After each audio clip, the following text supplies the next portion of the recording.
আলহামদুলিল্লাহ আমার বাহুবলী এবং TM 1220 সাথে আছে মঙ্গলরাজা, এই তিন জাতের টমেটো চাষ করেছি।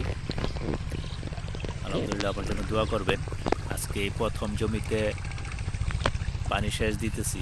জমিটা অনেক খড়খড় হয়ে গেছে, গাছের অবস্থাগুলি বেশি একটা ভালো ছিল না। আলহামদুলিল্লাহ এখন হয়তো পানি দেওয়ার পর গাছে পুনর্জীবন ফিরে আসবে। সবাই দোয়া করবেন আমার জন্য। আর গাছের মধ্যে মোটামুটি ফুল আসতেছে, অনেকগুলো গাছে ফুল এসে পড়ছে। আলহামদুলিল্লাহ চেষ্টা করতেছি যাতে একটা ভালো ফলন পাওয়া যায়। সফলতা তো আসলে একেবারেই চলে আসে না, আস্তে আস্তে পরিশ্রম করার পর সফলতা আসে।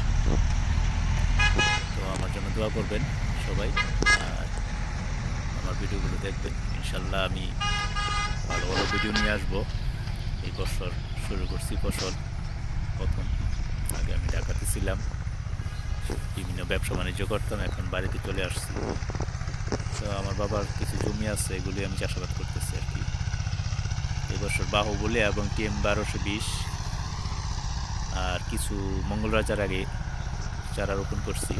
এগুলি ছোটো আছে, এগুলি বাহুবলী আর TM 1220 পাশাপাশি দিয়েছি। তো এখন মোটামুটি ভালো আছে চারাগুলি। আলহামদুলিল্লাহ এখনও কোনো চারা মরে না, এরকম প্রত্যেকটা চারা জীবিত আছে। কিছু চারা লাগানোর পর মারা গেছিলো, ওগুলি পরে আবার লাগাই দিচ্ছি আর কি পাশাপাশি। এগুলি হচ্ছে বুরু ক্ষেত, আমাদের গ্রামের ওই পাশে আমাদের আরেকটা ক্ষেত আছে বুরু ক্ষেত, ওখানেই। তো আলহামদুলিল্লাহ পানি দেওয়া শেষ। এখন জমিটা চতুর্দিক দিয়ে ঘুরে দেখে যাচ্ছি, আর পানিটা ছেড়ে দিব আর কি একটু পরে। আর একটু পরে পানিটা ছেড়ে দিব যাতে পানি লেগে না থাকে আর কি। আর আমাদের এই মাটিগুলি খুবই ভালো ইনশাল্লাহ। গত বছরও শুনছি লাগাইছিল, চারা তেমন একটা মরে না, ফলন ভালোই হয়। আল্লাহ যদি কোনো দুর্যোগ না আসে ইনশাল্লাহ আমার ফলন ভালো হবে। সবাই আমার জন্য দোয়া করবেন। তো এগুলি হচ্ছে মঙ্গলরাজা টমেটো, ছোটো ছোটো চারা, এখনও ছোটো আছে অনেক।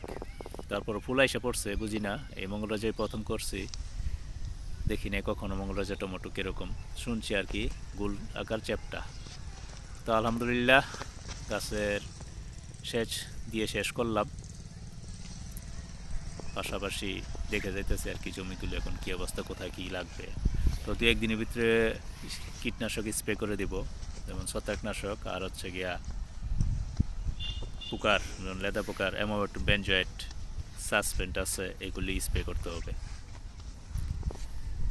তো আমার জমিটা কেমন লাগছে আপনারা জানাবেন, পরামর্শ দিবেন, কোন ধরনের ভিডিও চান সেটাও বলবেন, তাহলে হয়তো আমি আপনাদেরকে ভালো ভালো ভিডিও উপহার দিতে পারবো। পাশে কিছু ঘাস ক্ষেত আছে, ছোট্ট দুইটা গরু আছে আর কি, এই গরুর জন্য ঘাস চাষ করছে, এখানেও পানি দিতেছে এখন। এই ঘাসটা যাতে গরুর খাওয়াইতে পারে, দ্রুত বড় হয়ে যায়। এখনও বড় হয় না, অল্প একটু বড় হয়েছে। তো দ্রুত দ্রুত বড় হয়ে গেলে গাছগুলো গরুর খেয়ে ফেলবো আর কি। আলহামদুলিল্লাহ এখন ঘাস খেতে পানি দিতেছি, আর পরে ঘন্টা 2 দেওয়ার পর বন্ধ করে দেবো। তো এই যে আমার ক্ষেত, টমেটো ক্ষেত। আলহামদুলিল্লাহ টমেটো ক্ষেতে মোটামুটি সব কিছু শেষ, এখন খালি গাছ বাঁধবো আর পরিচর্যা করব, এটুকুই কাজ। অনেক পরিশ্রম, কৃষিকাজ আসলে যতটা সহজ মনে হয় ততটা সহজ না, অনেক পরিশ্রম। আলহামদুলিল্লাহ এখানে আমাদের গরু আছে, আর